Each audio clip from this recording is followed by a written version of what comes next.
Welcome back to Open Line. Talking about gun laws in Tennessee. We have John Harris with us with Tennessee Firearms Association. Lots of calls. We're going to go back to the phones. Ray, hello, Ray. Ray, are you there? All right, we'll come back to you, Ray, I promise. Let's go to Howard. Howard, get ready. Are you there, Howard? Here. Yes, sir, I'm here. Go, good. Go right ahead. Yeah, say every night, my wife and I have this joke when the news comes on at 5:30 or whatever, especially the local news. We want to know who was shot. You know, I mean, it's just almost a given that somebody, the top news story is going to be about someone getting shot. And I would like to maintain that part of that problem is because we just have too many guns. The gun people tell us that guns don't kill people, that people kill people. But if the guns wasn't there, the people wouldn't kill anybody if they didn't have the guns. And I know it's almost ridiculous to bring up the idea of getting rid of all the guns, and I'm not for getting rid of all of them. But we need to cut down on and make some really, actually quite liberal laws to allow people like nurses who are working late at night or other people who are in danger, let them get a permit, but let them get it under strict circumstances and so forth. Because the fact America is just a microcosm of what's going on in the whole world.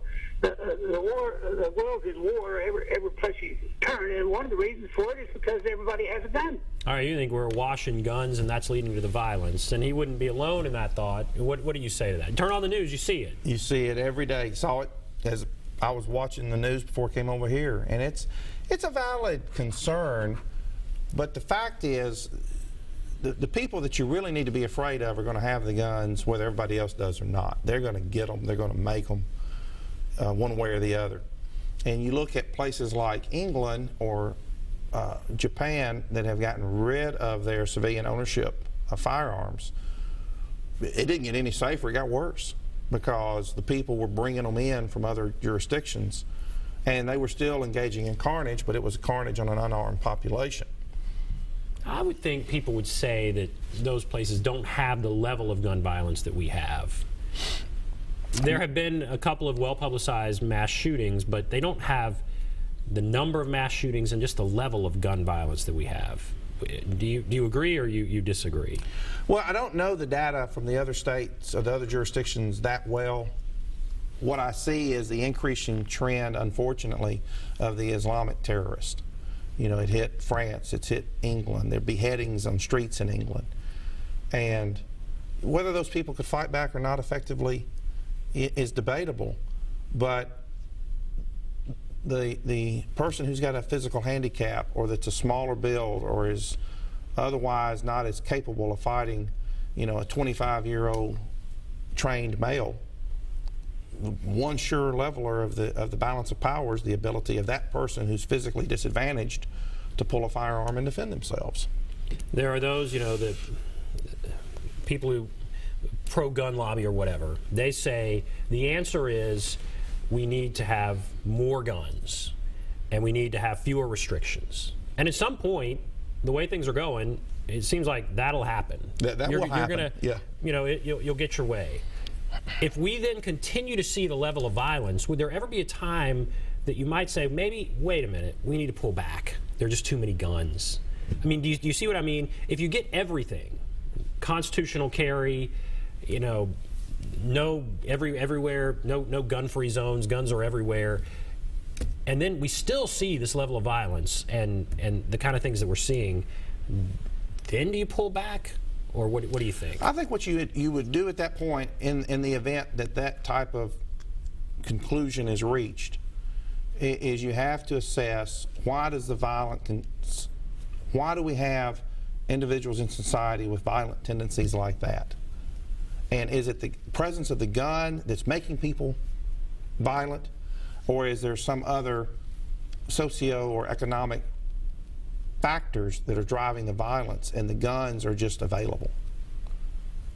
So the question is, should they be less available? Yeah, we have people that are mentally ill that are getting these guns and maybe they're just too available. Well, that may be it, or maybe what we need to, you know, years ago when I first started practicing, the mentally ill were institutionalized far more. And so they weren't driving cars, they weren't, you know, doing a lot of things.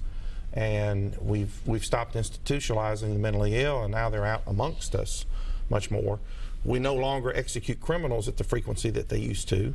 We no longer incarcerate criminals, particularly violent criminals, for the lengths of time we used to. So what we're doing is we've turned our mental illness populations, and frankly a lot of our criminal population, back loose on the victims of society, when it may be that the elimination of the guns isn't the issue, it's the elimination of the criminal by restraint or execution is a better solution. All right, let's take another call. Phyllis, hello Phyllis.